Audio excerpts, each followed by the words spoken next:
Please join me in welcoming to the stage the candidates for Council at Large, City of Twinsburg, Bill Fury and Michael A. Turl.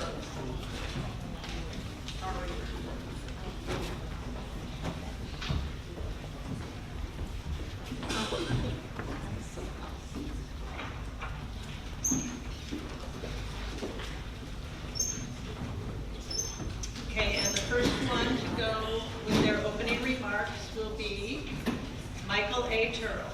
So whenever you're ready, you can go ahead.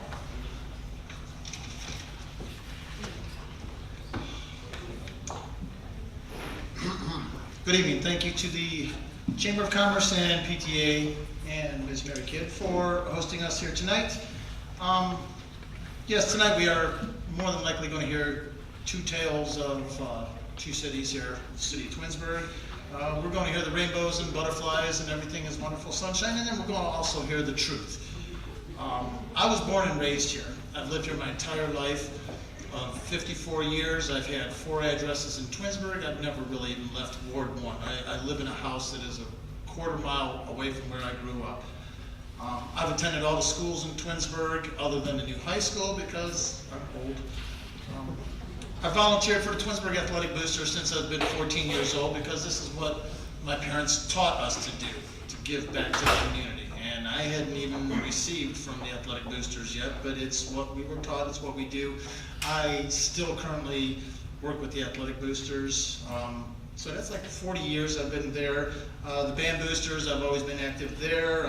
Lately I've been tagged as their announcer, so I do that as well now. I ran into someone at a football game while I was getting ready to go announce for the Marching Tigers, and someone says, "Oh, Mr. Turl, your daughter's in show choir now. You're going to be a vocal music booster, right?" It's like, yeah, okay, so that's another thing that I'm actually very much looking forward to. I have done quite a bit of work with the Twinsburg Community Theater, helping them build sets and props and flying kids off stage for Peter Pan. I know this community. I know the people.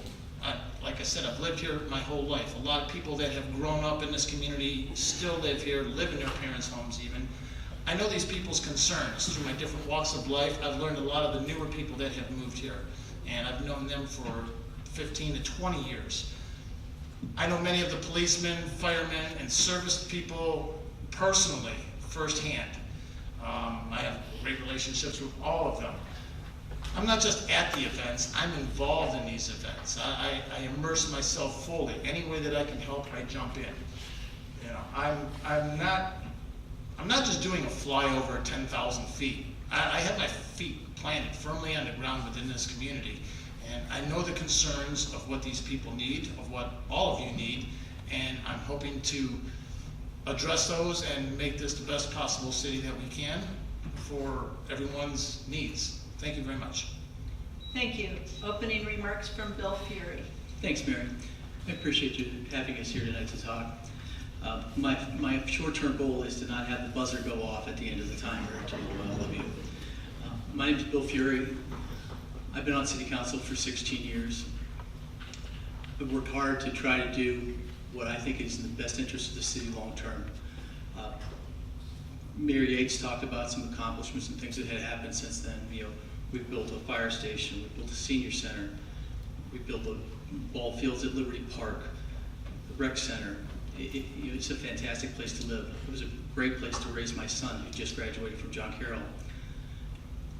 I was not born and didn't go to high school here, but I've been here for almost 30 years. I see Mr. Murphy's in the audience. Steve Murphy and I ran together 16 years ago. And I'll tell you, as this is my 5th election, this has been more misinformation has hit the streets than ever before. When I'm out with other candidates, as we go to door and listen to residents, 90% say that they really love the city and everything's fine. But there seems to be an anger among some. Partially because there's information that my opponent has called it a financial quagmire. I find that it's challenging that my opponent and the other challengers have never met individually or as a group with the finance director of the city of Twinsburg to discuss their concerns. If they wanted to fix the finances of the city of Twinsburg, I would think that you would meet with the finance director who's in charge of those. Instead, they're getting their information from a self-appointed citizen auditor who was last as a financial director at Pepper Pike in 2012 and no longer does that. Pepper Pike in 2012 had a $10 million budget and a $1 million deficit and laid off police officers, was fired, and it was an ugly situation. You're hearing that we're deficit spending. That's simply not true. The handout that I brought tonight that I want you to have is the most current statement of cash for the city of Twinsburg. It's from the close of September, and it shows that our general fund rose from $8.3 million this year to over $10.3 million. It also shows that that we currently have $20.4 million available in cash.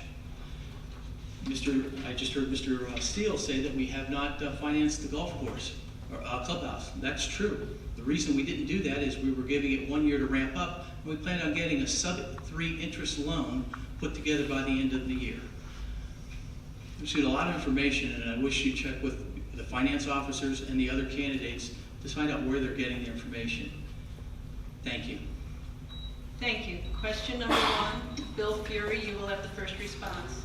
What is your short-term and long-term vision for the city? My short-term vision for the city is to continue to work on economic development programs, especially with the downtown. I'm the current president of the CIC, and the CIC is one of the economic tools that we can use to assemble properties. The CIC actually owns some of the downtown property that we're going to work to find a developer to go with a mixed-use C3 building. That'll probably be a $50 million investment in the city. And the reason it's mixed use is that we're trying to get both shops as well as office buildings there. Because we run on income tax, so we need things that are more than just retail to work down there. And once that starts, I think it's going to expand further and give us a real downtown walkable area, similar to other cities in here that do. Long term, I think there's some things that we need to work on with both retrofitting the fire station, and we need a new service garage because we've outgrown the one we have. With all the parkland that we've assembled, over 3,000 acres in the last 25 years, there comes a lot of maintenance with that, as well as the other facilities we have. So, I'm going to continue to work with the mayor and the other council people on trying to find efficiencies. Currently, we have the state performance audit being used right now. Mr. Murphy was the one that brought that the first time about 10 to 12 years ago, and we used that as the blueprint to recover from Chrysler.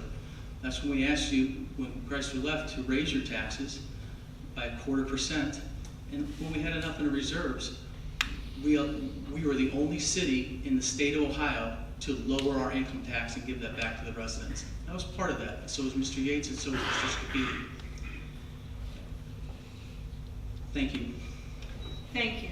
Michael A. Turrell, what is your short-term and long-term vision for the city? I'll catch up with those in just a second. Mr. Fury mentions that there's a lot of misinformation going out there, and he really loves when I hold this up. This is their comprehensive plan that, talking about misinformation, this is just something that we threw together and we're not doing that anymore and everything. But what I do have is the document that goes behind it. This is what it is. So this is not just something that was thrown together. This is a big, heavy, there was a lot of effort put into it, and now it's just getting scrapped for the redevelopment. It's obvious that we need to reprioritize the direction our government's going right now. Everybody understands needs versus wants. You may want a nice sporty 2-seater Corvette, but you really need a minivan. You may want a nice vacation home in Key West, but you really need another bathroom because your girls are tying it up or whatever. We need to balance our wants and needs within this community. It seems like they're completely out of whack. We need a new fire station. Station 1 needs to be rebuilt because we got fumes going in there. Guys go out and fight a fire, come back to a dorm that has fumes in it.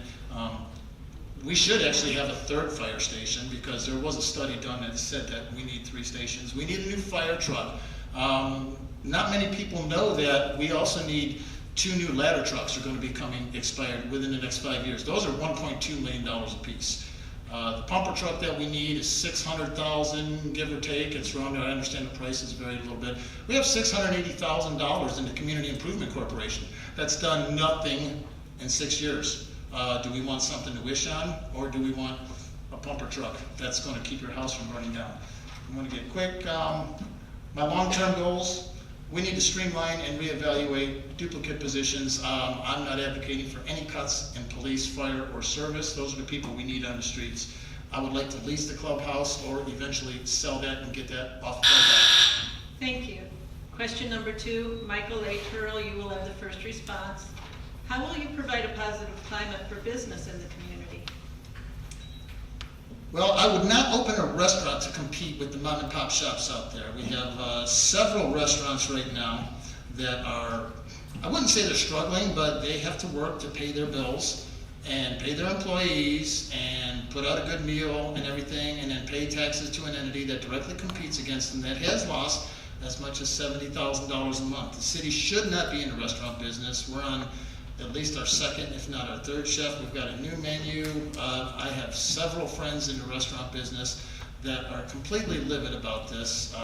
They're also upset about the fact that the city restaurant gets to advertise for free when they're sponsoring events in the city and they don't get the free advertising on the marquee boards like they do. That is not good for business. We have a ton of vacancies. I did what I could from a social media standpoint. I had a Facebook group called Twinsburg Cash Mob where we went around to a lot of small local businesses, and for 3 years we were hitting a place every month, and we were getting them exposure and getting them customers and bringing people in the doors. It worked really great for a while, and it just kind of ran its course. Cuyahoga Falls Chamber of Commerce even joined in on the page. If Twinsburg Chamber of Commerce would be interested, I'd be more than willing to talk with you on how we could set something up. We had a Marriott that was interested, actually bought the Damon's property building, needed a variance, and they were chased away. We need to change the culture of thinking within our city hall, and that's not going to happen with the same people that put us in this situation. I have someone called me last week that he wants to put in a dance studio where Stars Ballroom Dancing just moved out, and he said Twinsburg looks like a ghost town. I think we need, as much as anything, a new economic director. He's absolutely failed. He's done nothing but roll over for new businesses and not retain current businesses. Thank you, Bill. Thank you, Mike. Michael A. Turl. You can call me Mike. Thank you. Bill Fury, how will you provide a positive climate for business in the community? Twinsburg already has a positive climate for business, in my opinion.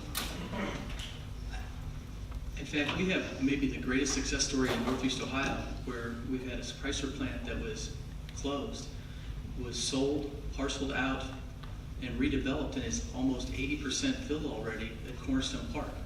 I mean, I go all over Western Pennsylvania and Ohio, and I see tens, maybe 20 a day sometimes as I drive through, of rusting plants that have been there for 50, 30, 40 years with the chain link fence around. Walton Hills, go to the casino on their way. You see the Ford plant that's fallen apart. So we have a fantastic economic development program in the city of Twinsburg. And Larry Finch was the biggest part about that. So I would disagree with my opponent's thoughts on that issue.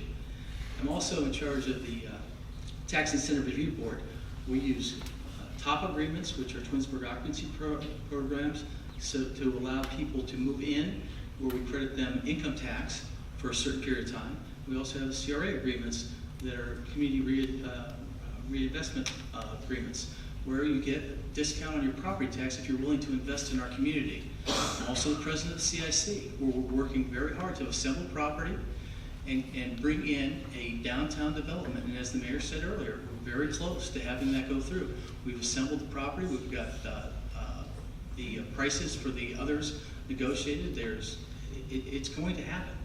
So I think we have a fantastic planning commission that Mark Cohen runs.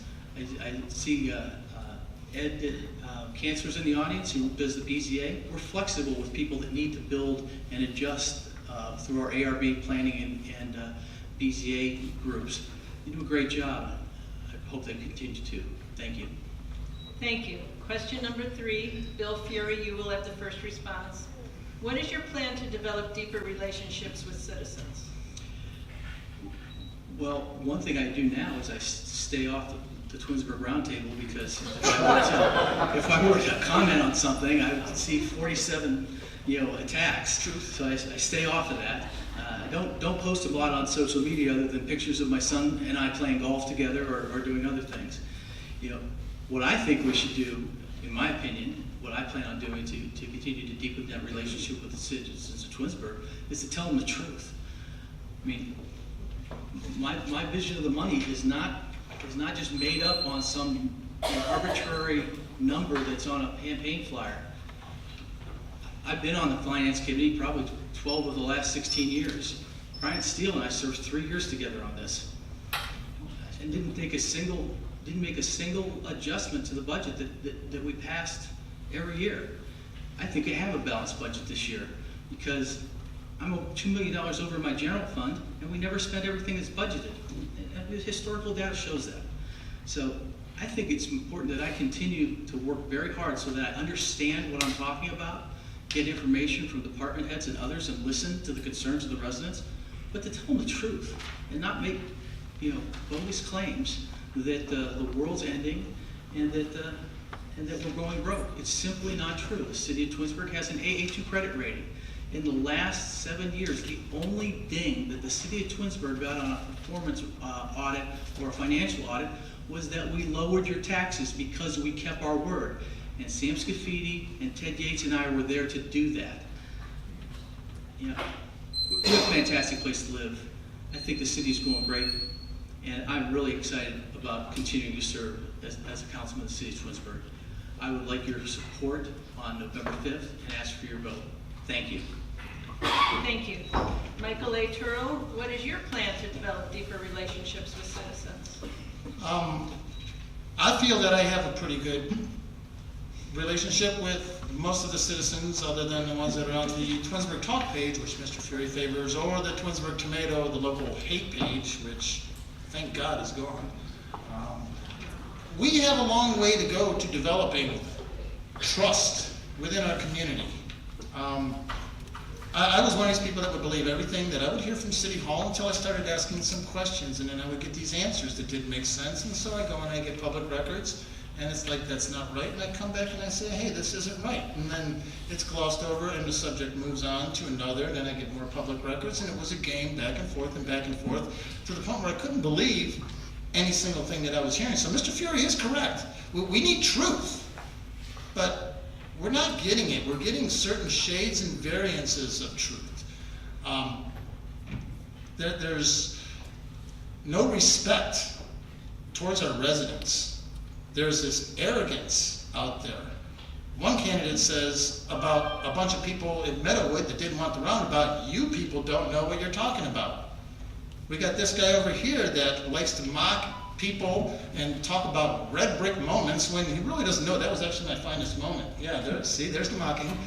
When that was the moment that the people stood up and we shut down demolition in City Hall with their own facts and records.